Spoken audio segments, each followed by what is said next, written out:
भूत और चुड़ैलों की दुनिया में पतंगबाजी। रात के 2 बजे गांव के सभी लोग सो रहे होते हैं। तभी कब्रिस्तान के अंदर से एक काली सीढ़ियां बनकर आसमान की तरफ जा रही होती हैं। उन सीढ़ियों के ऊपर आग के शोले निकल रहे थे।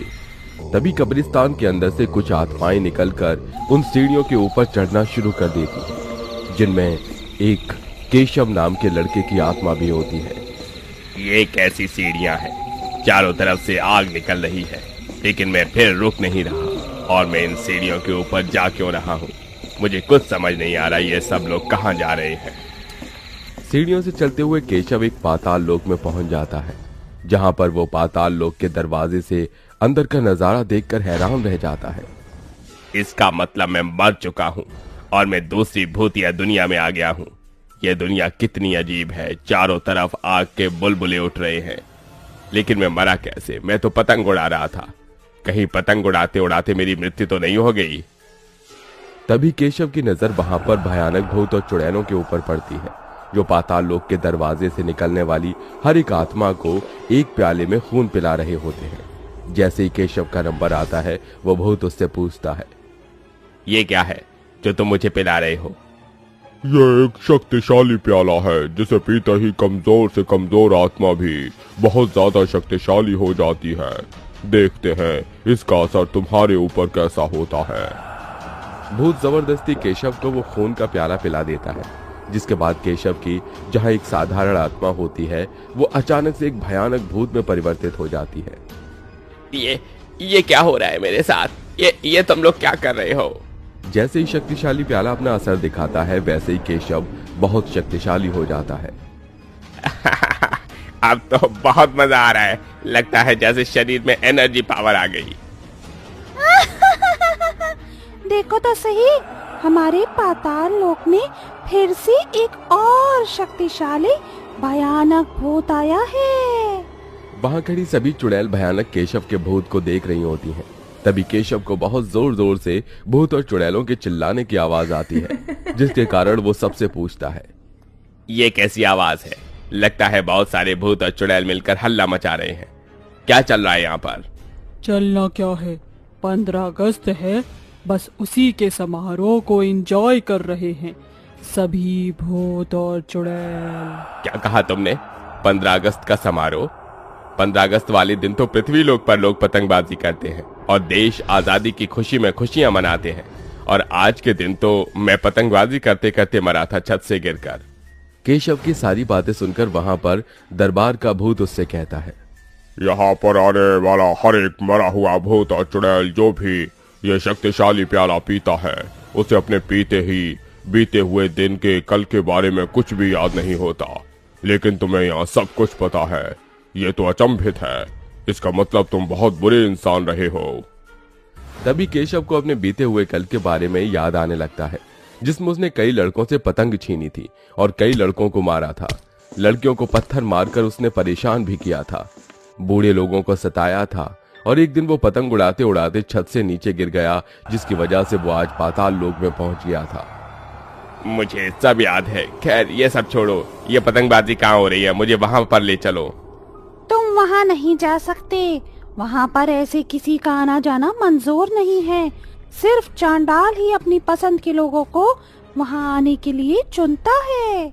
अगर ऐसी बात है तो अब मुझे वहां जाने से कोई नहीं रोक सकता, तुम भी मुझे नहीं रोक सकते। केशव ऐसा कहकर उसके कानों तक आ रही आवाज को सुनते सुनते जाने लगता है। वहां खड़े भूत और चुड़ैल उसे रोकने के लिए उसके ऊपर वार करते हैं, लेकिन केशव बहुत ज्यादा शक्तिशाली होता है, जिसके चलते वो किसी के काबू में नहीं आता। चलते चलते केशव एक ऐसी जगह पर पहुंच जाता है, जहां पर भूत और चुड़ैलें अपने पतंगबाजी में एक दूसरे भूतों को जान से मार रहे होते हैं। अब नहीं बचेगा कोई भी मुझसे। मेरी पतंग से ऊपर कोई पतंग नहीं उड़ा सकता। जो मेरे रास्ते में आएगा मैं उसे हटा दूंगा। कालिया पतंगबाजी में बहुत आगे था। उसकी भूतिया पतंग दूसरों की पतंग के साथ साथ उसे भी खा जाया करती थी, जिससे ना तो कालिया का कॉम्पिटिटर बचता है और ना ही उसकी पतंग। तभी कालिया और नागार्जुन के बीच पतंगबाजी का कंपटीशन होता है। बहुत कूद रहा था कालिया, तो इस पूरे भूतिया दुनिया में अगर चांडाल का कोई खास है तो वो तू है। लेकिन अब मैं ये बात गलत साबित करके रहूंगा। अब चांडाल का खास मैं ही बनूंगा। इस बात को तू अपने कान में बिठा ले। और ये पतंगबाजी मैं ही जीतूंगा। जो गरजते हैं वो बरसते नहीं हैं, और जो बरसते हैं वो गरजते नहीं हैं। अगर तुझ में दम है तो दिखा, देखते हैं आज मेरी पतंग और मेरा मांझा किसके खून से लाल होता है। केशव, कालिया और नागार्जुन के कंपटीशन को देख रहा होता है। तभी कालिया अपनी भूतिया पतंग के सहारे अपनी पतंग को सबसे ऊंचा उड़ाकर कालिया की पतंग को काट देता है और उसकी भूतिया पतंग उसकी पतंग को खा जाती है, जिसके बाद कालिया की पतंग का मांझा खून से लथपथ लाल हो जाता है और कालिया अपनी जीभ के सहारे उस मांझे पर लगे हुए खून को पीने लगता है। इस कालिया के बच्चे में तो बड़ा ही दम है, लेकिन मैं भी पृथ्वी लोक का सबसे जांबाज पतंगबाज हूँ। मेरे आगे कोई टिक पाए ये मैं कैसे होने दूंगा। अब मैं इस कंपटीशन को मैं ही जीत लूंगा। कालिया के साथ अगला कंपटीशन करने के लिए केशव आ जाता है। केशव को वहां देख काफी लोग हैरान रह जाते हैं। तभी सिंहासन पर बैठा हुआ चांडाल केशव को देखकर वहां के भूत और चुड़ैलों को बुलाकर पूछता है, ये कौन है? शायद ये तो आज ही पृथ्वी लोक से यहाँ पर आया है। इसे कालिया के बारे में कुछ भी पता नहीं। कई सालों से प्रैक्टिस करने वाले इसके सामने हार जाते हैं, और ये कल का आया हुआ बच्चा इसके सामने कैसे टिक पाएगा? पहली बार किसी को इतना शक्तिशाली मैंने देखा है। मुझे लगता है कि ये बच्चा बहुत ही जल्द इस कंपटीशन को जीत जाएगा। मुझ पर भरोसा रखिए चांडाल, आपको इस कंपटीशन को देखने में बहुत मजा आएगा। चांडाल अपने सिंहासन पर बैठकर पतंगबाजी का आनंद उठाने लगता है। तभी केशव अपनी भूतिया पतंग को अपनी शक्तियों के द्वारा बनाता है और उसमें खून से बना हुआ मांझा बांधकर उसे उड़ाना शुरू करता है। इससे बड़ी बेइज्जती और क्या हो सकती है? कल काया लौंडा मेरे साथ कंपटीशन लड़ेगा। खैर, आज मैंने इसके छक्के न छुड़ा दिए तो मेरा नाम भी कालिया नहीं है। कालिया अपनी भूतिया पतंग उड़ाता है तो वहां केशव अपनी पतंग को उड़ाना शुरू कर देता है। दोनों में बराबरी का कंपटीशन चल रहा होता है। तभी केशव की पतंग भूतिया दुनिया के आसमान में बहुत ऊपर तक उड़ने लगती है। ये देख कालिया से रहा नहीं जाता और वो हारने की तलब में अपनी पतंग को छोड़कर केशव के ऊपर वार कर देता है। लेकिन केशव पहले ही बहुत ज्यादा शक्तिशाली था। वो अपनी ताकत से कालिया को जान से मार देता है और कंपटीशन जीत जाता है, जिसके बाद भूतिया दुनिया के सभी भूत और चुड़ैल हैरान रह जाते हैं और चांडाल की तरफ देखने लगते हैं। क्या लगता है चांडाल, आप क्या करेंगे? कालिया कोई मामूली नहीं, बल्कि वो इंसान था जो चांडाल के साथ हमेशा खड़ा रहा था।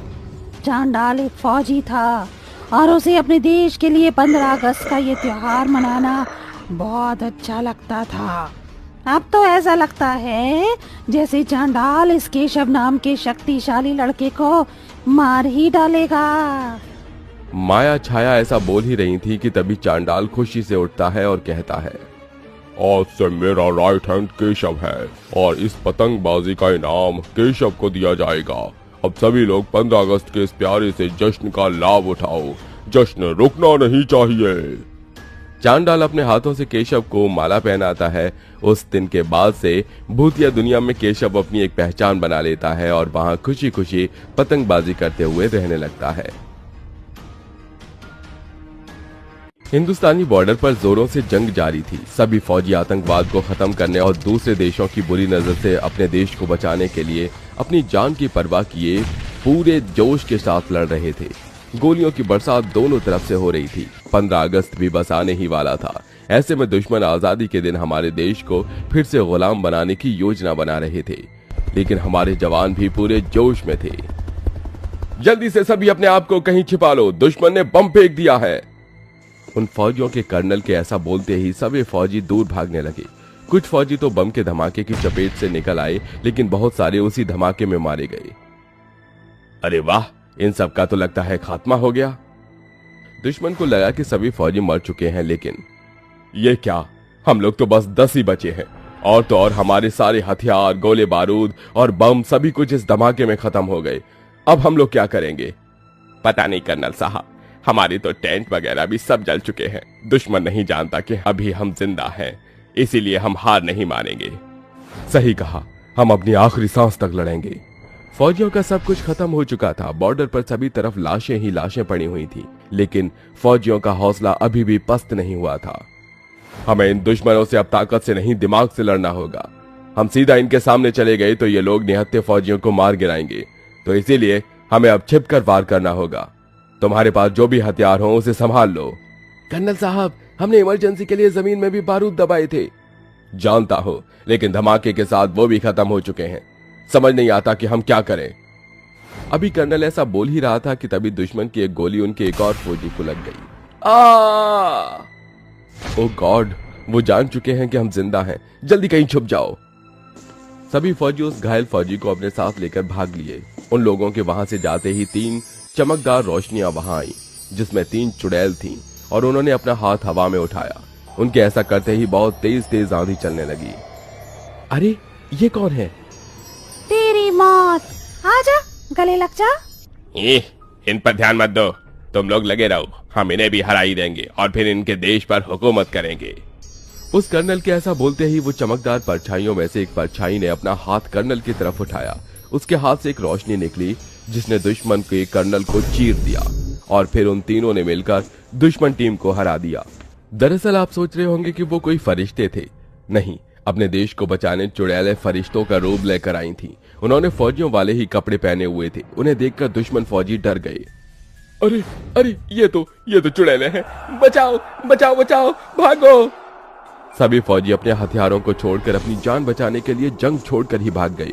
उन्हें इस तरह भागते देख चुड़ैल बोली, कायर कहीं के, मेरे वतन की मिट्टी पर कब्जा करने की सोचना भी मत, वरना कुत्ते से भी बुरी मौत मरोगे।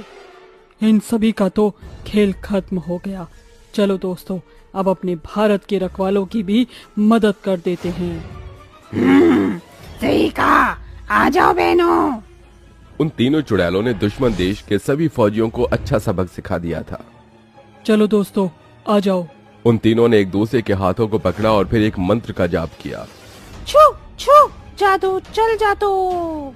जारा के ऐसा बोलते ही वहां बॉर्डर पर बहुत सारे हथियार, बंदूकें, बम और बारूद आ गए। अभी के लिए इतना काफी है, अब हमें एक और चीज बनानी है। धानी ने ऐसे बोलकर एक और जादू चलाया और बॉर्डर पर अचानक ही बड़े बड़े टेंट खड़े हो गए। जो चीजें जवानों के पास खत्म हो चुकी थीं, उस सब का इंतजाम चुड़ैलों ने कर दिया था। चलो दोस्तों, अब सवेरा होने ही वाला है, अब हमें जाना होगा। ऐसा बोलकर वो चुड़ैल एक दूसरे के हाथ पकड़कर वहीं चमकीली सी रोशनी बनकर गायब हो गई। सवेरा होने पर जब फौजी वापस बॉर्डर पर आए, ये क्या, इतने सारे गोले बारूद और बंदूकें ये कहां से आई? अगर ये पहले से यहाँ थी तो हमें दिखाई क्यों नहीं दी? कर्नल साहब, क्या कोई दूसरी टीम हमारी मदद के लिए आई थी? पता नहीं।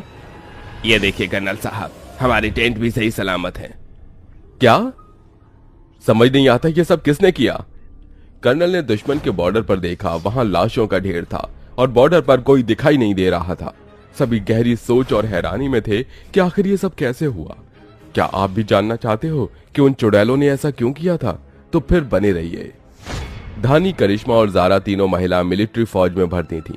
वो तीनों अपने देश पर जान छिड़कती थी। तीनों की सोच और भावनाएं काफी मिलती जुलती थी, इसलिए उनमें गहरी दोस्ती हो गई और एक दिन वो तीनों बॉर्डर पर ही आपस में बातें कर रही थीं। मेरा बचपन से सपना था कि मैं अपने देश के लिए कुछ करूं, और आज वो पूरा हो गया। सही कहा, और अब तो 15 अगस्त भी आने वाला है। इन दिनों में तो देशभक्ति की भावना बहुत ज्यादा जागृत हो जाती है। ओह देशभक्तों, चलो बहुत हुई तुम्हारे किस्से, आ जाओ चलो खाना खाते हैं। तीनों सहेलियां एक साथ बैठकर अपने टेंट में खाना खाने लगी। अभी वो तीनों खा ही रही थी कि अचानक पड़ोसी देश का हमला हो गया। ये क्या, लगता है कि इमरजेंसी है। चलो दोस्तों। वो तीनों हबड़ तबड़ में जैसे ही टेंट से बाहर आईं, उन्हें दुश्मन की गोलियां लग गईं और वो तीनों वहां घायल होकर गिर पड़ी। अचानक जंग छिड़ने की वजह से किसी ने उनके ऊपर ध्यान नहीं दिया और वो बेचारी वहीं मर गई। लेकिन देश की सेवा की तड़प उन तीनों को ही चुड़ैल के रूप में लौटा लाई। ये क्या, हम तो कुछ किए बिना ही चले गए। ऐसा नहीं हो सकता। नहीं, कुदरत ने हमें एक और मौका दिया है जाकर भी लौटाने का। चलो दोस्तों, दिखा दो आज अपना देश प्रेम। हे ऊपर वाले, हमें ताकत दे कि हम कुछ कर सके। हमें जादू दे, हमें कुछ ऐसा दे जो हमारे काम आ सके और हम खुद इससे दूसरों की मदद कर सके। उन चुड़ैलों ने ऊपर वाले से कामना की। ऐसा करते ही उनके हाथों में एक जादुई बंदूक आ गई। अब हमारी बारी है, आ जाओ। उन्होंने उन बंदूक को चलाकर उस जंग को जीत लिया और फिर वो वहां से गायब हो गई। और तभी से वो चुड़ैलें अपने देश के लिए काम करने लगीं। जो कोई भी हमारे देश को उजाड़ने की कोशिश करता वो उसकी जिंदगी को ही उजाड़ डालती, और उन्होंने इस जंग से भी यही किया था। उन्होंने दुश्मन देश के सभी फौजियों को मार गिराया था। कोई तो है जो इस तरह हमारी मदद करके चला गया है। वो जो भी कोई है, भगवान उसका भला करे। मैंने ऐसी काफी घटनाओं के बारे में पहले भी सुना है। कोई तो है जो लोगों की मदद करके चला जाता है, लेकिन कौन? कोई भी उन चुड़ैलों की सच्चाई को नहीं जान पाया। वो इसी तरह से सभी देशभक्तों की मदद करती थी। वो हमारे देश की 3 फौजी चुड़ैलें हैं जो आज भी देशभक्तों की इसी तरह मदद करती हैं, और कोई भी उनकी सच्चाई को नहीं जान पाया है।